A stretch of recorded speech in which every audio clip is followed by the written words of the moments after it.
Hello and welcome to another Etive Co tutorial. If you've seen pretty much any of my work online, you'll realise that I often use an embroidery hoop to frame my paper piece projects, a bit like this. And one of the most common questions I'm asked is how I do this. So that's what I'm going to show you today. So first of all, I'll tell you what you'll need to use an embroidery hoop to frame your piece. First of all, you'll need an embroidery hoop. You'll need some thread, a needle, a pen or a soft pencil, and most importantly you'll need something to back the hoop with. So I like to use felt, and because you want a material that won't fray at the edges, so this type of felt is quite useful for that. So the first thing you need to do is decide what size hoop you're going to use for your project. And I've got a selection of hoops here to show you what might be too big or too small. So for this large hoop, it covers the piece of fabric perfectly, but actually that's going to be too big a hoop for our project because we need some excess fabric so that we can secure it around the back and you won't see the rough edges.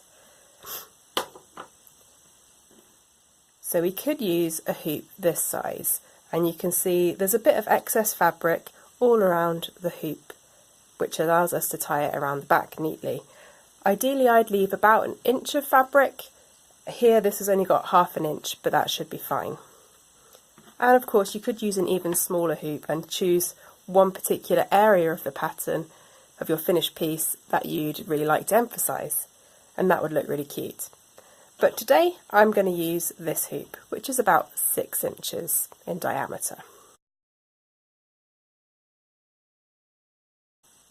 The second thing we need to do is cut out the backing felt. So to do that, you have to take apart the two pieces of your embroidery hoop, so you've got the outer hoop and the inner hoop separated. Then grab hold of your felt and lay it on the table. You want to use the inner hoop, that's the smaller hoop, and mark around the outside of it to make a piece of felt that's exactly the right size to fit on the back of your piece. Usually I would use something like a biro or a pencil for this because I don't want to accidentally mark this wooden hoop. But just so you can see it clearly on the camera, today I'm going to use a Sharpie. So mark around the outside of the inner hoop, like so. And then you can just cut that out. So now I've cut out that circle, I can put that to one side. So the next step will be to put our piece inside the embroidery hoop. So to do that, you'll loosen the screw on top, take the two pieces apart, lay the inner hoop underneath the item that you're framing, line it up approximately where you think it will go, and then take the outer hoop. You might need to make the screw really loose for this. Take the outer hoop and lay it on top. The things to watch out for when doing this are just make sure it's lined up how you want it. So in this case I want my C to be horizontal, and I probably want this to be about halfway up the hoop. So if I want to adjust it, I just have to adjust the lower hoop first, and then move the upper hoop to match it. So I think I want a bit more sky in that, so I'm going to move the lower hoop up a bit.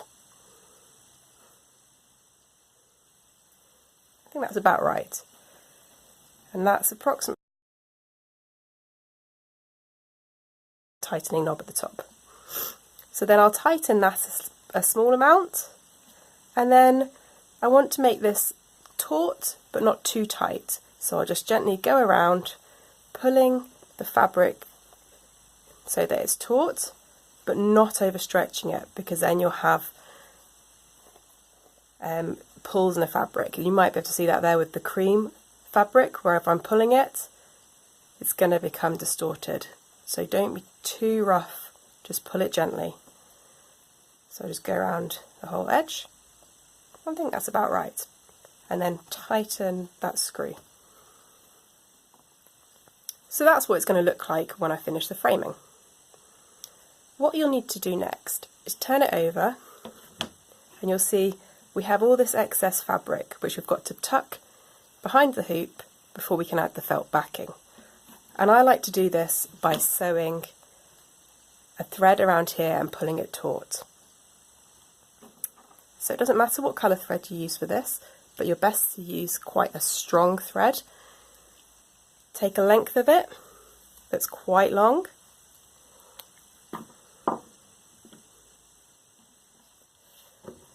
Thread your needle. And you can start at any point around the hoop. So I'm just going to start here. It's important for your starting stitch to be really strong, because you're going to be pulling the fabric taut. So you want to really make this first stitch strong, otherwise that'll just pull right out.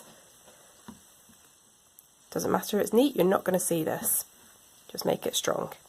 And then I go around the outside of the hoop, just very, very roughly stitching.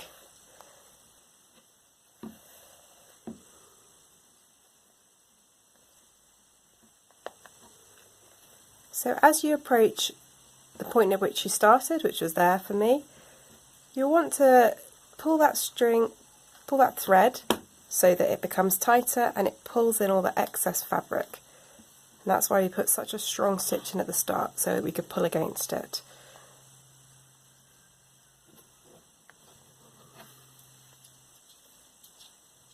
So come around and meet that first stitch. Put it taut.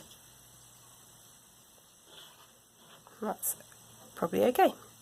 And then again, put another good strong stitch in to finish it off.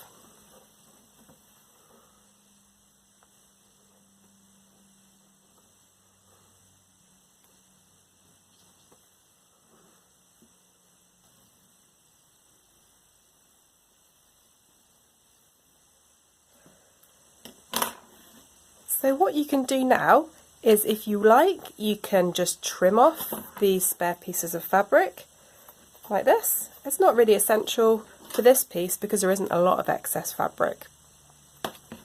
So we have a look from the front. That looks quite good. Just have one last check that the two parts of your embroidery hoop are just lined up with each other. You don't want the front or the back pushing out too much. Now we can add that piece of felt we cut. So here's the felt. As you can see, it should cover the back quite accurately. And then we simply just sew that on.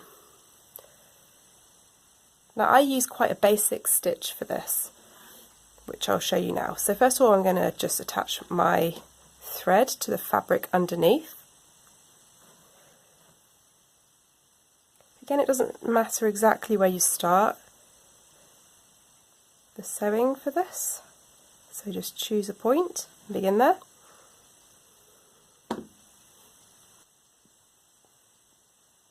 And then, so I've attached my stitch here, and then I just want to put the final stitch in so it comes out close to the edge of the hoop there. And then I will lay on the felt. And I want the edge of the felt to be close to the edge of the hoop.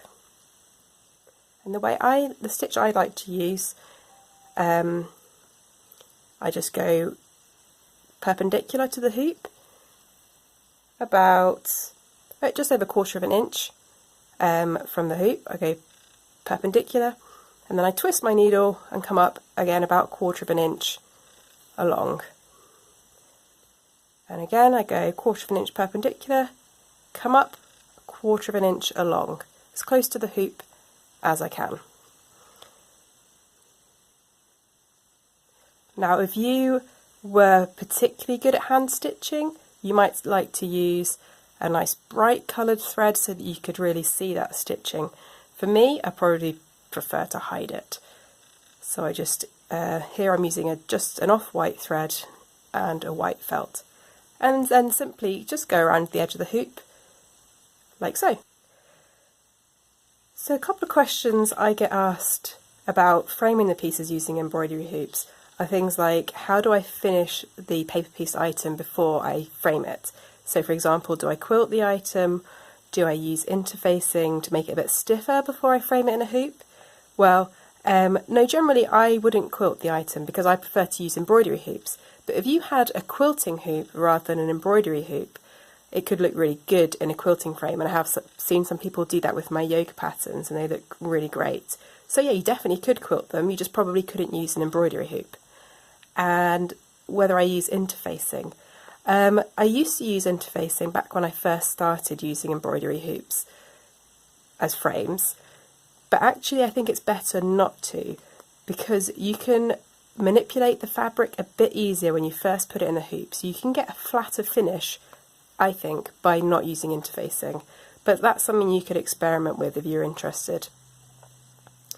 Okay, so when you've come back round to your first stitch, just as discreetly as you can, tie the thread off, and then I just like to go back through the felt like that, just to hide the end of the thread, and snip it off. So then that's our piece finished in the embroidery hoop, looking very nice. What you can do now is add, for example, a piece of ribbon to the fastening knob at the top there. So I've just got here a piece of gold string, which I've folded in half and tied a knot in. And then you can attach that to the top by putting it through the gap between the hoop and the knob, and then passing the knot of that string through the loop of the string, and then just pull that, and you'll get a nice piece of string added on there. And then you can display your hoop using that piece of string. So that's it. It's very simple, really. You just need some felt, some thread, and a needle. So I hope you've enjoyed this tutorial and found it useful. Please let me know if you have ideas of other tutorials you'd like to see made. Thank you.